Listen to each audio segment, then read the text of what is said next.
안녕하세요. 무엇이든 읽어주는 복면 아저씨입니다. 지금 읽어드릴 책은 사마천 사기 29회입니다. 그라이 공자는 자궁을 초나라에 보냈고 초나라 소왕이 군대를 출동시켜 공자를 영접하자 비로소 공자는 이 공경으로부터 벗어날 수 있다. 소왕은 공자에게 700리의 땅을 주면서 등용시키고자 했다. 그러나 초나라 영륜 자서가 반대하는 것이다. 대왕께서 제후에게 사자를 보내는 사신 중 자국만큼 믿음직한 사람이 있습니까? 왕은 없으라고 대답했다. 영륜이 다시 대왕을 보좌한 대신에 아내만큼 현명한 사람이 있습니까? 라고 묻자 왕은 없으라고 대답했다. 대왕의 장승에 자로만큼 용감한 사람이 있습니까? 라고 다시 묻자 왕 또한 다시 없으라고 말했다. 다시 영륜이 그럼 대왕의 신하 중에 저희와 같은 노란 사람이 있습니까? 라고 묻자 왕은 없으라고 대답했다. 영륜이 말을 했다. 우리 초나라의 선조가 주 천자로부터 분봉을 받을 때 직위는 고작 자작이었고 토지는 남작에 상당하는 50인이었습니다. 지금 공자가 사망 5대 법도를 준수하면서 주공과 소공의 덕을 본받고 있는데 만약 대왕께서 그를 기용하신다면 초나라 같이 대대손손 수천리의 토지를 공공연하게 가질 수 있다는 것이죠. 주나라 문왕과 무왕은 겨우 100리의 땅을 가지고 마침내 천하를 통일하였습니다. 지금 공자가 넓은 땅을 얻고 현명한 제자들을 보좌 삼다면 이는 초나라의 행복이 아닙니다. 수왕은 공자를 등용한다는 생각을 포기했다. 그에 가할 초나라 수왕은 병사였다. 공자가 아직 초나라에 머무르고 있을 때 초나라 광인 접이라는 사나이가 노래하며 공자의 수리 앞을 지나갔다. 봉황이여 봉황이여 어찌하여 도덕이 이렇게 살아겠는가. 지난 일은 만회할 방법이 없으나 그래도 앞일을 따라갈 수는 있다. 되었구나. 그만하면 되었구나. 정치한 자들이 앞나라는 위태로울 뿐인 것을. 공자는 노래를 부르는 사람과 이야기를 나누고 싶어 술에 내렸다. 그러나 광인접에는 이미 사라져 버린 후였다. 공자가 노나라에 돌아왔을 때 노나라 군주 정공은 이미 죽고 그 아들 애공을 시대였다. 하지만 애공도 공자를 등용할 만한 덕만 없다. 공자는 이제 벼슬길을 찾으려는 생각을 접고 오로지 제자들의 교육에만 전념하게 됐다. 공자는 그가 가르친 제자들에 대하여 다음과 같이 말하고 있다. 네 제자로서 학업에 힘쓰고 유계에 통달된 자는 77명 있다. 이들은 모두 뛰어난 재능의 소유자들이지만 그 중에서도 도덕의 실천에서는 안 해. 민작은 연배구, 중궁의 사명이, 정사에서는 염류와 계로가, 변설에서는 계하와 자공이, 그리고 문연에서는 자유와 자아가 뛰어났다. 학문을 열심히 하는 아내만 해도 가난한 나머지 끼리조차 얻기 어려운 형편이고 법안대로 단목사는 천명을 감수하려 하지 않고 상업에 손을 대는데 시세에 민감하여 정말 잘 적중했다. 단사표음 아내는 노나라 출신으로 공자보다 30세 소나라다. 아내가 인의 실천에 관한 가르침을 받고 계실 때 공자는 이렇게 말했다. 자기 욕망을 이기고 예로 돌아가는 것이 인이다. 누구나 이렇게 할 수 있다면 천하 가인으로 돌아갈 것이다. 아내에 관해 공자는 이렇게 말해주겠다. 어지구나 회역 대로 만든 한 그릇을 바꿔 표지와 한 그릇을 마실 것으로 누추한 말을 산다면 다른 사람들은 그것을 견뎌내지 못할 것이지만 아내는 아랑없이 자기가 즐거워하는 말을 바꾸자 한다. 아내는 공부할 때 질문하는 것이 하나도 없어 어리석은 것처럼 보인다. 하지만 그가 어떻게 생활하는가 살펴보니 배운 바의 요지와 대강을 주장하고 설명했다. 아내는 절대로 어리석지가 않았다. 누군가 나를 알아주면 나가 돌을 펼쳐 세상을 구하고 알아주는 이 없으면 곧 돌을 나에게 숨기면서 운명을 즐기나니 아마 나와 너만이 이러한 생활 태도를 가질 수 있다. 아내는 너무나 가난한 생활 때문에 29세 이미 머리가 하얗게 샜고 젊은 나이에 세상을 떠났다. 그때 공자는 크게 상심하며 울었다. 아내가 입문하고 나서는 다른 제자들이 더욱 학문을 가까이 하였다. 그 후 애공이 선생의 제자 중에서 정말 학문을 좋아하는 사람은 누구입니까? 라고 물을 때 공자는 망설이지 않고 대답했다. 아내라는 제자가 가장 학문을 좋아했습니다. 그는 화를 내고도 곧바로 그것을 사겠으며 결코 그 본도를 다른 사람에게 옮기지 않았습니다. 잘못이 있으면 곧 고치고 두 번 다시 그 잘못을 범하지 않았습니다. 이제 그렇게 학문을 좋아하는 사람을 볼 수 없게 되었습니다. 과단성 있는 용기의 소유자. 중류는 자가 자로이면 노나라의 변 땅 사람이다. 공자보다 9년 연하이다. 자로는 성질이 거치고 용맹을 좋아하며 심지가 강직하였다. 수탉의 꼬리로 관을 만들 쓰고 수탉지의 가죽으로 주문을 만들 허리에 쳤다. 자로가 공자가 되기 전에 공자를 업신여기며 위해 폭행하려 한 적이 있었다. 그러나 공자가 예로서 대하여 조금씩 바른 길로 인도주자 얼마 후 유복을 입고 패백을 들이고서 제자가 되기를 청하였다. 자로가 정치를 행하는 방법에 대해서 묻자 공자가 백성들을 이끄는 데는 솔선수범하는 기신작칙이 필요하다. 모든 일을 먼저 모범을 보이면서 백성들에게 보여주고 일이 잘 된 뒤에 그들을 이루어야 한다. 라고 답하였다. 더 보탤 것을 묻자 오르도록 게으르지 않으면 그것으로 족하다라고 말했다. 또 자로가 군자는 용명을 숭상합니까? 라고 묻자 공자는 군자는 을을 최상에 거듭합니다. 군자가 용명을 좋아하고 을을 숭상하지 않는다면 나라를 지키며 소인이 용명을 좋아하고 을을 숭상하지 않는다면 도덕질을 한다라고 말했다.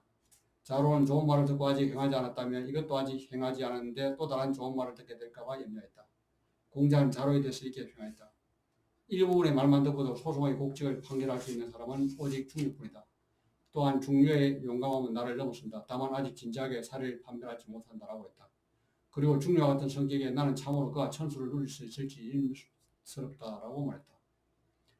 또 남남옷을 걸치고 기인과 대면하는 있더라도 기가 죽지 않고 당당히 행동할 수 있는 사람이 바로 중류일 것이다. 라고 말했다. 언젠가 노나라의 대부 제강자가 공자에게 물었다. 중류는 인자라고 할 수 있을까요? 이에 공자는 전차 2천대를 보유하는 제국이라면 그에게 군정을 맡길 수 있습니다. 그가 인자인지 여부에 대해서 감히 말씀드릴 수 없습니다라고 대답했다. 자로는 공자가 여러 나라를 방문할 때 그걸 수행하고 장저, 걸직 또 호미를 든 노인들과 말을 나누었다. 자로가 계시 집에서 자식 가시는 일을 하고 있을 때 계시가 공자에게 물었다. 자로는 대신으로 발탁할 만한 인물일까요? 이에 공자는 아니 그건 무리겠죠. 보통 관리로 적당합니다. 라고 말했다. 그 후 자로는 포의 관리로 임명을 받고 공자에게 하진사를 왔다. 공자는 자로에게 말했다. 포라는 곳은 무용이 뛰어난 장사들이 많아 다스리기 힘든 지이다. 그러므로 내 말을 잘 들어주어라. 항상 공경하는 태도를 잃지 말라. 그러면 그 장사들도 능히 통제할 수 있다. 또 관용을 베풀고 공경해라. 그러면 백성들도 반드시 너를 따를 것이다. 공손하고 관용으로 대하면 또 냉정하고 온건하게 일을 한다면 군주가 이임한 일을 잘 수행해야 될 것이다. 죽어도 관은 벗지 않는다. 위나라 인공은 애천 남자 부인이 있었다. 태자 과인은 이 남자 부인을 죽이려다가 실패한 뒤 주사당을 두려워 송나라로 투표했다. 이었고 영공 육자 남자 부인은 공자 영에게 대를 잇게 하려고 했다. 그러나 영은 고개를 가려졌다. 비록 태자는 나라 밖으로 망명했지만 그의 아들은 국대에 있습니다. 그래서 태자 과의 아들이 새로운 위나라 왕으로 됐으니까 바로 추공이다. 추공이 즉위한 지 12년 아들이 왕의 자리에 즉위했는데도 그의 부친 과인 아이도 국의 망명 중에서 고국으로 들어오지 못하고 있다. 이 무렵 자로는 대부 공의 수요하에서 관리를 하고 있다. 과인은 위나라의 대부 공회와 짜고 반란을 일으켜 공의 집에 들어가 그 여강을 끌고 추공을 기습 공개하였다. 추공은 노나라로 망명하시며 과인가 위나라의 왕의 즉위하니 바로 장공이다. 한편 공회가 반란을 일으킬 때 자로는 국에 있었는데 그 보를 듣고 급히 위나라로 들어왔다. 자고는 위나라 도읍 성문에서 자로를 만나 출공은 이미 피신했다네. 성문도 이미 닫혔으니 돌아가는 것이 좋을 것이네. 구태의 일에 힘할 필요가 없지 않은가라고 말했다. 그러나 자로는 굽지 않았다. 남의 녹을 얻어먹은 자로서 재난인데 도망하여 모른 채 할 수 없어. 자고는 단념하고 혼자 떠났다. 마침 사자가 도착하여 성문이 열렸다. 자로는 그 사자에 들다가 성문으로 들어가고 짠 과일가 있는 곳으로 왔다. 그때 과일은 공회와 함께 망 위에 있었다. 자로는 과일을 향해 소리쳤다. 반역자 공회는 필요가 없어질 줄 압니다. 부디 제게 넘겨주십시오. 그를 처치하겠습니다. 그러나 과일은 이를 거절했다. 그러자 자로는 망리에 불을 지르려고 하였다. 과일은 놀라 곧 사람 시켜 자로를 공격하여 자로가 쓰고 있던 관의 끈을 빼앗다. 그러자 자로는 보라 군자는 죽어도 관을 벗지 않는다. 라고 외치면 관의 끈을 다시 맨 다음 죽임을 당했다. 위나라에 반란이 일어났다는 소문이 공자에게 들어갈 때 공자는 말했다. 아 중류가 죽겠구나. 그 후 과연 자로의 죽음이 전해졌다. 그때 공자는 이렇게 말했다.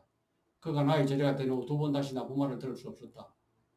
한편 이때 자로의 시자는 본보기를 보여주기에 소금이 절 자반으로 만들어진데 공자는 이때부터 집안의 자반을 모두 없애고 결코 자반을 입에 대지 않았다. 위정의 가장 중요한 것은 좋은 신하를 뽑는 데다. 공자가 말했다. 노나라와 이 나라의 정체는 형제처럼 유사하다. 이 무렵 공자의 많은 제자들이 위나라에서 관리로 일하고 있는데 위나라 출고는 공자를 초빙하여 국정을 맡기고자 했다. 자로가 공자에게 물었다. 위나라 국군 등이 선생님께 국정을 맡기고 하는데 선생님께서 무엇부터 하고 싶으신지요? 공자는 단호하게 대답했다. 반드시 먼저 명분을 바르게 해야 한다. 그러자 자로는 그렇게 국정을 다스릴 수 있습니까? 너무 우원합니다. 왜 하필 명분을 바르게 해야 하는 것인지요? 라고 물었다. 그러자 공자는 탄식하며 말했다. 너는 정말 덤벙대는구나. 자로야. 명분이 바르지 못하게 되면 말이 순조롭지 못하고 말이 순조롭지 못하게 되면 정사가 성공할 수 없다. 정사가 성공할 수 없게 되면 예학교화가 출현될 수 없고 예학교화가 출현될 수 없게 되면 형벌이 장악할 수 없다. 형벌이 장악할 수 없게 되면 백성들이 무엇을 해야 좋은지 알지 못하게 된다. 그러므로 군자가 일을 할 때는 반드시 명분에 부합되어야 하고 그 말은 반드시 실행할 수 있어야 한다. 군자는 자신이 한 말에 대하여 한자의 대충대충도 없이 한다. 다음에 염류가 장군되어 제나라와 싸우겠다. 제강자가 그에게 물었다. 그대는 군사작전에 관한 것을 배웠는가 아니면 태어나서부터 재능이 있습니까? 염류가 공자에게서 배웠습니다. 라고 대답하니 개강자가 다시 물었다. 공자는 어떤 사람인가? 염류는 거분을 규명하게 되면 반드시 명성을 얻게 될 것입니다. 그를 백성들에게 널리 알리든가 혹은 귀신에게 그의 사람들에 대하여 물어봐도 전혀 못하는 점이 없는 분입니다. 하지만 제가 군사에 대해 완전히 통달하여 비록 천사의 봉상을 받을 복로가 있더라도 스승께서는 아름답다고 여기지 않을 것입니다. 제강자가 다시 그를 부르고 싶은데 가능하겠는가 물었다. 그래서 염류는 만약 그분을 부르시고자 한다면 그분을 신임해야 합니다. 그리고 소인들이 그를 방해하지 않도록 해야 합니다. 라고 대답했다. 공자가 노나라 애공을 만났을 때 애공은 위정의 도를 공자에게 물었다. 그러나 공자는 위정의 가장 중요한 것은 좋은 사람을 뽑는 데 있습니다. 라고 대답했다. 개강자 역시 위정의 도를 물었을 때 공자는 정직한 사람을 가용하여 사악한 사람을 고쳐야 합니다. 이렇게 되면 사악한 사람도 정직한 사람으로 변합니다. 라고 대답했다. 또 제강자가 도덕대의 창거를 근심하자 공자는 진실로 당신이 탐욕스럽지 않으면 설사 도덕의 상을 준다고 해도 도둑질을 하지 않을 것입니다. 라고 대답을 했다. 공자는 말했다. 하나라의 시대의 예제에 대하여 나는 말을 할 수 없다. 하나라 후대 가나라의 문을로 정과 삼기 어렵다. 은나라의 예제에 대해서는 말을 할 수가 있다. 다만 은나라 후대인 송나라 문은 이미 정거로 삼기 어렵다. 공자는 은과 하나라 아래의 예제의 변화를 고쳐한뒤 이렇게 말했다. 이후 비록 100대 흘러간데도 그것의 이전은 알 수 없다. 왜냐하면 언제나 한 시대는 문체는 하와 은의 이대를 기감 삼아 제정하는데 그것이 내용과 문체는 그토록 화려했다. 나는 주를 따르겠다. 그래야 석경과 예의가 공자에 의해서 편찬되었다. 고대로부터 남겨진 시는 3000년 편상 공자리를 그 중복된 것을 빼고 여의식에 사용될 수 있는 것만 취약하였다.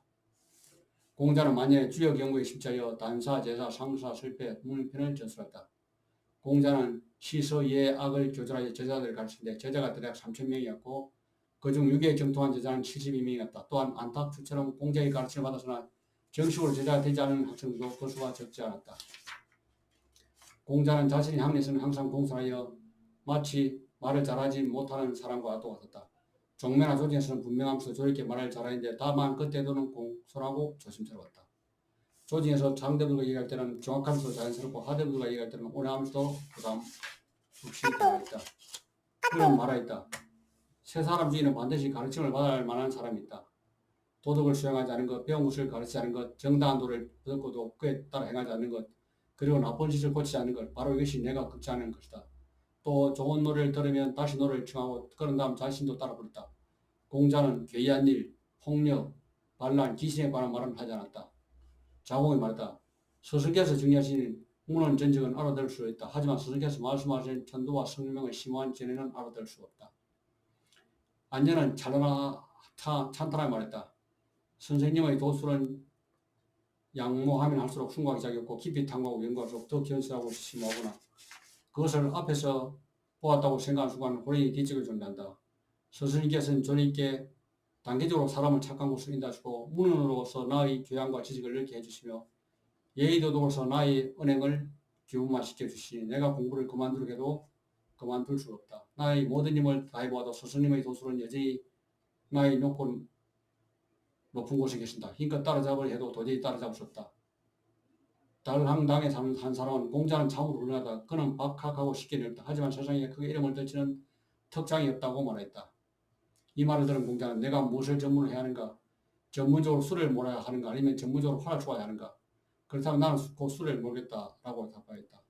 제자 금내는 스승님은 등용되지 못하였으므로 이러한 여러 재주를 배워주셨다라고 말씀하셨습니다. 라고 하였다. 무엇을 남길 것인가? 노나라의 애공 14년 대하에서 사냥했다. 대부 숙손시의 마부가 희귀한 짐승을 잡았다. 그 자리에서 사람들은 모두 이 짐승의 이상한 모양을 보고 불길하다고 했다. 그런데 공자는 짐승을 관찰하고 나더니 이것은 기린이다라고 했다. 그러자 그는 그 동물을 잡아 쏘러왔다. 공자는 말했다. 이제 황하에 용이 다시는 지도를 주고 나타나지 않고 낙수에서는 거북이가 다시 책을 짊어지고 떠오르지 않도다. 성인이 다시 없으니 도를 행하여 세상을 구하려던 나의 희망은 아마 끝이 나는가 보다. 이것으로 제 읽기를 모두 마치겠습니다.